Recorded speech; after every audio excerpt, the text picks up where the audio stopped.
Kwon is the first Korean female pilot and the frontier of the Korean aviation. In addition, she was a proactive independence activist during the Japanese invasion in the early 1900s. She surpassed the limit of the woman and committed her life to her home country. Kwon is a crucial figure who understood aviation power's significance in pursuing Korean independence. She asks us what our dream is. She shows hope to people all over the world throughout her life that we can overcome any hardships if we do not lose our dreams. Kwon was born on January 11, 1901 in Sangsugu Village, Pyongyang. She was the youngest of the two siblings born to Dong Kwon and Moon Myung-jang.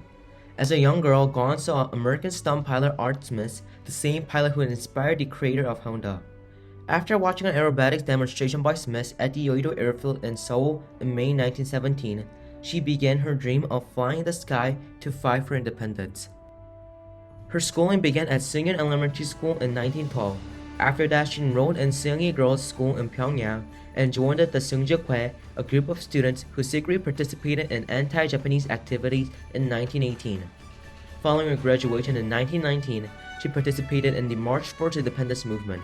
She did everything from helping to hand out Daegu, a Korean flag, and copying the Korean national anthem to promote moral among the protesters. Unfortunately, like many others who participated in the independence movement, she was imprisoned for her actions. Nevertheless, she did not stop her devotion to the independence movement even after she was released. After being released, she could no longer remain in Korea due to the Japanese surveillance and imprisonment, so Kwon decided to go to the Provisional Government of Korea located in Shanghai, China. When leaving Korea, she traveled to Shanghai on a fishing boat, which was an improvised way. Following this journey, she began to further her education and enrolled in Hongdao Women's School to learn Chinese and English in 1921. She wanted to enter the Chinese aviation school in Yunnan to further her dream of becoming a pilot. However, the school refused because she was a female. There were no female aviators in China at the time. 가니까 그냥 웃기지 말라고 말이죠. 남자도 하기 힘든데 여자 우리 안 받는다 그러니까 이 양반이 무슨 말씀을 하시나 내가 우리 임시 정부에서 내가 추천해가지고 왔는 내가 귀엽고 조종사가 돼가지고 일본 놈하고 싸워가지고 나를 찾겠다. 하도 의지가 강하니까 그래 한번 타보자. 비행기 타고 차 타고 그래가지고 1925년도에 우리나라 여자로서 제일 먼저 조종사가 된 분이에요.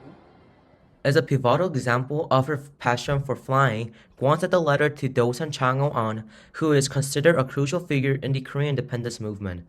Kwon is firmly determined to attend Yunnan Aviation School and engage in the anti-Japanese campaign. Any adversity could not stop her being an aviator. This letter is an example of Kwon's active anti-Japanese movement as a protein of independence campaign. 또한 임시정부의 정책 하에서 중국으로 건너가셔서 항공학교에 입학하셔서 조종사가 되시고 비행훈련을 받으시고 또 일본과의 전쟁에도 참여하셨습니다. 그래서 사실은 제가 주목하고 싶은 부분은 이 권기옥 지사 같은 경우에는 민간인이신 분이 아니라 임시정부의 일원으로서 이 공적인 역할로서 이 독립운동을 하셨다라는 점을 주목할 필요가 있다고 생각합니다. 그래서 권기옥 지사의 독립운동 활동을 평가한다는 것은 사실 달리 말하면 임시정부의 독립운동 활동을 평가하는 것과 같다고 할 수 있겠습니다. 그렇게 볼 때 이 권기옥 지사의 삶을 통해서 우리가 확인할 수 있는 임시정부의 독립운동의 어떤 중요한 특징 중에 하나는 이 한국의 독립이라는 이 목표를 달성하기 위한 중요한 수단으로서 이 항공력을 조기에 인식하고 추구했다는 점이라고 생각합니다. She received aviation training for over 2 years and became the first Korean female pilot. When she graduated from her school on February 28, 1925, she logged about 1,500 hours of flight time. At that time, there were many articles about Kwon. For example, a report by Joseon Ilbo introduced Kwon as the first female pilot in Korea who was practicing flight after graduating from the Yunnan Aviation School. On May 21, 1926, the newspaper Donghwa Ilbo introduced Kwon as a great Korean female aviator who flies in the sky of China. The article portrays her as a new woman striving for aviation skills who can aspire to others with the hope of liberation from the Japanese occupation. After graduation, Dong Ilbo told her story to encourage and enlighten women. She was praised for her ability to face a training that at the time was thought would be extremely difficult for women, as even men struggle with its physical demands. Here is a letter Kwon wrote to her friend. In the letter, she was grieving in her friend that she wanted to sacrifice her for her country, but could not return to her home country due to the terrible poverty. However, Kwon strongly believed that all the pain and difficulties that she experienced would return to remarkable success in bombing a Japanese castle in the future. Flying at the time was a life-threatening task. Wabosa, Kwon's co-pilot and Feng Yusheng died in a plane accident in May 1926. Chang Nam-an and Gyeowon Park were also killed in an accident during the flight. However, Kwon was healthy enough to record 1,300 hours of flight time.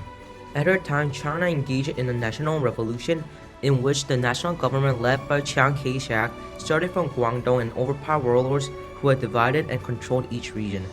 Kwon entered the Feng Yusheng Aviation Corps in Beijing in the fall of 1925 because it was so meaningful to confront the Japanese by learning flight skills in the Chinese military during the Japanese invasion.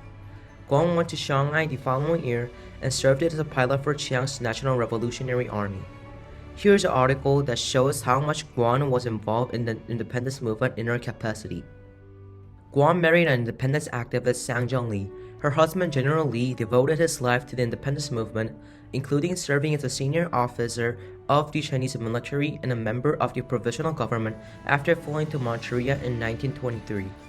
We can find a footage of Kwon's family in Daegu. Near the Sangha Memorial Hall, there's a gravesite of her family called Namjae. While she never got to fight the Japanese in the era as she intended, Kwon found another way as she worked for the provisional government with her husband Sang Jung-lee. In 1943, she reorganized the Korean Patriotic Women's Association with other vital activists such as Kim Soon-ae and Bang Soon-hee, and more.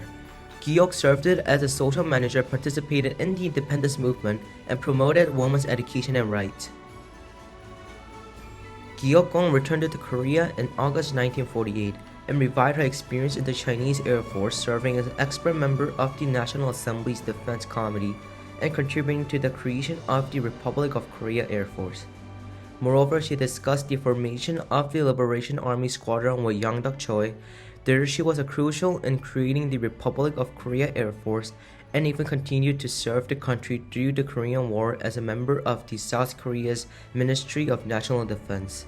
권기옥 지사는 아까 말씀드렸던 것처럼 1940년대에는 임시정부에서 공군설계위원회 일원으로 활동을 하셨습니다. 그리고 당시 공군설계위원회 위원들이 중심이 돼서 훗날 대한민국 공군의 모체가 되는 항공부대를 창설을 하거든요. 그래서 저희 공군의 입장에서 보면 이 공기옥 지사를 비롯한 이 공군설계위원회에 참여하셨던 그런 분들이, 항공성격자들이 우리 공군의 어떤 역사적 기원이다라고 저희는 평가를 하고 있습니다. The Chinese government awarded Kwon the Order of Merit for her outstanding performance in the Manchurian incident in 1931 and the Shanghai incident in 1932. In addition, the China Post published a photo of Kwon receiving the Order of Patriotism in Korea. She is a significant figure in Korea and Taiwanese independence movement due to the anti-Japanese movement. When Kwon was 76, she appeared in the newspaper. It was a heartwarming story. Kwon had raised a scholarship fund of 10 million won since 1975 and secretly gave scholarship to high school and college students. In the 2000, new evaluation came out for women's independence activists. For example, on March 15, 2018, the Korea Post issued stamps featuring 4 independent women activists dedicated to the independence movement to mark the 100th anniversary of March 1st independence movement. One of them is Kwon. Kwon achieved her dream of becoming an aviator and worked hard until the end of her life for her country's independence. She continued to fulfill her desire to fight against Japan using aviation power for the freedom of the Republic of Korea, creating the Korean Air Force and donating scholarship for students attending aviation colleges. She is a pioneer who shines Korea with her steel wing of a plane and remains in our heart and in Korean history. Moreover, she's a genuine new woman who confronted prejudice and discrimination against women of her era and even now. Her statue stands firmly in the garden of the National Aviation Museum in Seoul. She tells us we should not lose our dreams and fly high.